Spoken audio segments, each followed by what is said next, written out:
Kwa majina naitwa Matias Moses, natokea Mkolani. Tatizo limetukumba lakini imeweza kuhamisha shughuli nyingi za kiuchumi. Kwa kama unaona sasa hivi wanafunzi waende shule, kila kitu akifanyiki. Upande wa huko waende na upande wa huko waende. Kwa hiyo issue hii hapa imeweza kuathiri sana kiuchumi, kwa mfano kama issue ya biashara zifanyiki, watu wanaenda stendi hawafiki kwa muda, mabasi yamewacha. Naam. Kwa hiyo hapa cha kufanya zaidi hapa, serikali iangalia tu jinsi ya kutengeneza barabara hapa hivi. Sisi tulikuwa tunakwenda kazini mjini, lakini mpaka sasa tuko hapa. Tumeshindwa kwenda. Ofisi hazijafunguliwa mpaka sasa. Kwa majina naitwa Leokadia James Hwago. Ni mjumbe serikali ya mtaa wa Amani. Naishi mtaa wa Panyarodi Magereza. Nikiwa kama mjumbe wa serikali ya mtaa, kwa kweli swala hili kuhusu hili daraja limekuwa kero.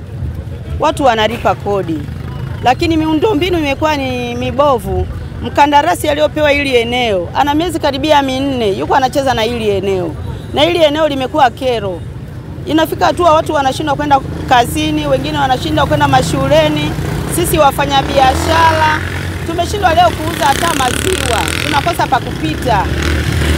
Kwa hiyo tunaomba serikali tusaidie kuhusu huyu mkandarasi. Kama hajalipwa wamlipe, na kama amelipwa afanye kazi yake aliyopewa.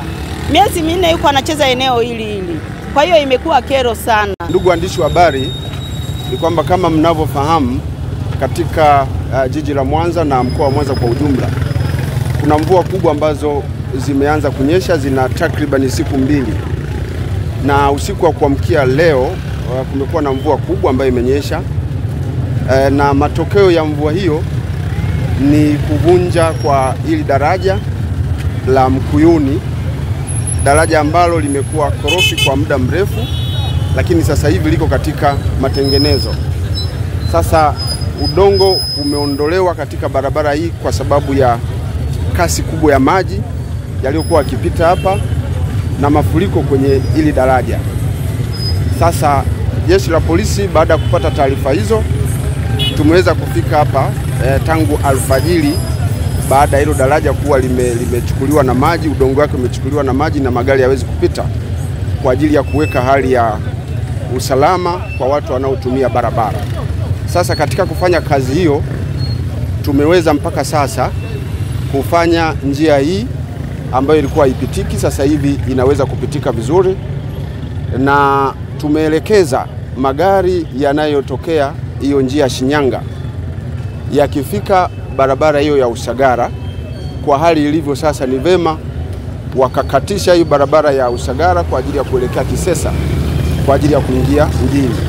Lakini hapo mbele kuna barabara ambayo inaitwa Sawa, ambayo na yenyewe inakwenda kutokea huko mbele, inazunguka inaingia katikati ya jiji. Tunaelekeza hivyo kwa ajili ya kupunguza msongamano mkubwa wa magari, lakini pia kwa magari yanayotoka Mwanza kwa ajili ya kuelekea hii barabara ya Shinyanga.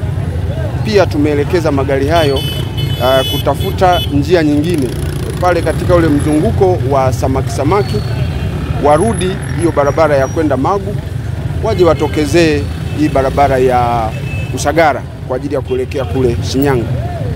Tumeelekeza hivyo, lengo letu ni kuhakikisha kwamba wakati huu ambapo tunaendelea kuweka hali ya usalama kwa watu wanaotumia barabara, kusitokee jamu nyingine kubwa ambapo tutashindwa kufanya kazi yetu vizuri.